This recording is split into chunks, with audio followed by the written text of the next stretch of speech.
Hello everyone, and today's CG look back is on the most charming tank you will ever meet. We're talking about CG Sieghart. So let's cue the music and talk about this guy. Well, first of all, gotta say, love his animation and his sprite. I like the idea of the shield that comes apart and does attacks. That's really interesting design, to say the least. Now, say whatever you will about the story, what this guy's position is in the story and all of that, but he's just a really cool looking sprite. Really cool. And let's get that victory animation while we talk about him. Alright, and by the way, the humidity is super high here, so it's a little difficult to talk. Yeah. Anyway, long story short, Sieghart is basically CG Earth Veritas. He pretty much keeps the same role that he did have as Earth Veritas, except now he's a 5-star, which means that he can compete with some of the best tanks out there. As a matter of fact, I would go one further and say he is one of the best tanks out there. And there's a whole bunch of reasons for that. One thing is that he is charm immune, meaning that he cannot be charmed ever. Given that he has some provoke in his kit naturally, 50% provoke naturally, he has a pretty good chance of just getting the enemy to attack him, but any, bosses that have a first turn try and charm you, he can eat up the charm and just keep going. Charm doesn't matter. Stop, on the other hand, does, and that, well, I guess you can give him stop resistance, so it's perfectly fine.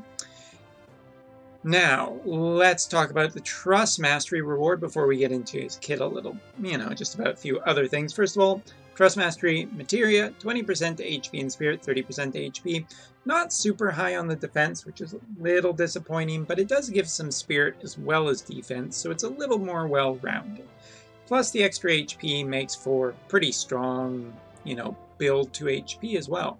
50% limit burst fill rate on that, and 30% earth resistance. Not really many places I would say that this TMR is great, other than Sieghart, but hey, at the same time, you only kind of need one of his TMRs, and then you just find anything else that gives high defense, or evasion.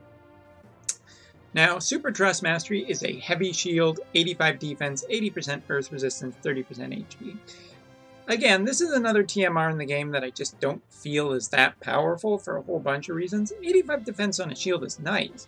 80% earth resistance is nice. 30% HP is nice. But feels like there are better shields out there, so I'm not over the moon on this one. Stat-wise, his HP is good, his defense is great, and his spirit is great. And as a matter of fact, his defense is really his most important stat, because as it says right here on the screen, he uses his defense as his attack stat. And since you can get this guy well over 1650 defense, that makes for a tank that not only pretty defensive, but also pretty offensive too. He can do a fair amount of damage. And his limit burst particularly shines for this, which is an AoE 1680% using the defense stat as attack, but also maxed out gives an AoE 3-turn plus 45% damage reduction. Not physical, not magical, just straight damage reduction. So 45% on that is very, very strong. Now, of course, he has some earth attacks because he's an earth damage dealer, but a lot of his attacks in his kit also have the ability to cause charm. And if you're wondering about some of the more annoying arena units to come across, this is one of them. Yes, he can be stopped, but if you don't stop him, he has a chance to charm your party. Matter of fact, if they get the preemptive strike, he could charm your party, and then you're really hurting if you just only brought that Ayaka, because now your party is totally potentially screwed.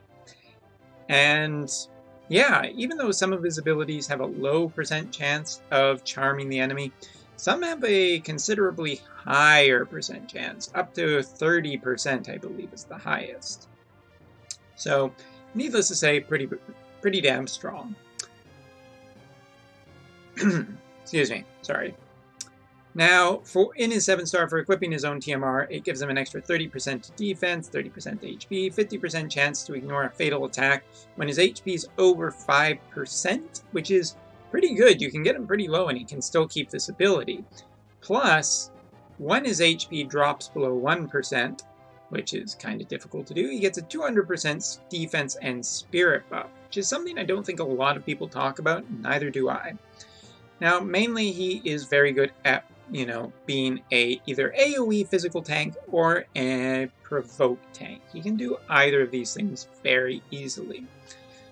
But a couple of his cooldown abilities give 90% to either magic damage reduction for 1 turn or physical damage reduction for 1 turn. So both of those abilities are great for surviving enemies' big attacks.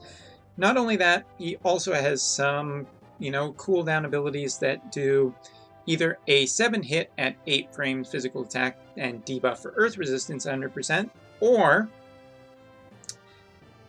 a magic cover. Now the magic cover is not that great. The magic cover is available turn 1 on a 2-turn cooldown, 5% chance to charm, and a 75% chance to defend allies from magic.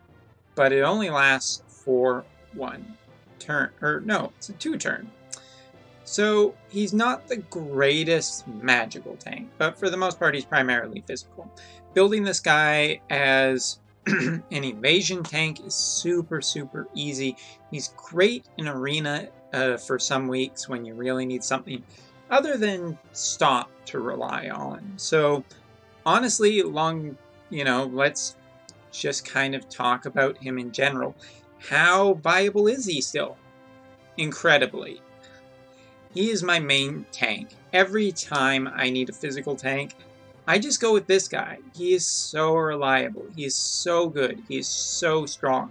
It is very easy to build him for high defense and high HP at the same time, and still have a really good spirit stat, meaning that he is very survivable in a lot of fights. He also has a decent amount of MP and a counter ability. I believe somewhere in here. I totally lost it. Also, I can't spell counter. He also has a 30% chance to counter magical damage with a 25% HP and MP recovery. 1 per turn, but 25% is a big recover. There's a ton of ways you can build this unit. You can build it with Mechanical Heart, so he gets a lot of HP back upon attacks. You can build him to be an evade unit. You can build him to be a provoke unit. You can build him to be an AoE. You can also have some magic functionality too. I guess the only way to really talk about this guy is that he is just easily one of the best tanks, and is still one of the best tanks. Right now on the JP side, we are seeing a lot of different types of physical and magic damage dealers come out, but we haven't really seen many tanks, especially of late, which could mean we're due for one pretty shortly. But for now, I mean, Sieghart is just an amazing tank. Great weapon selection, great armor and equipment, well, just should say great equipment selection, and a very strong kit that makes him a powerful tank. There's really not much else to say about this guy other than absolutely fantastic. If you don't have Wilhelm on the global side or on the JP side, and you're looking for a tank that's a fantastic long-term investment, this is essentially the guy. There is one particular weakness that I see with him, and that is that he doesn't really have a physical counter in the same way Wilhelm does. But I think that this guy more than makes up for it. So yeah, that is all. This is a pretty easy CG look back. And so next time, we'll be taking a look at the water healer herself, and one of my personal favorites, we're looking at CG Volca. See you next time.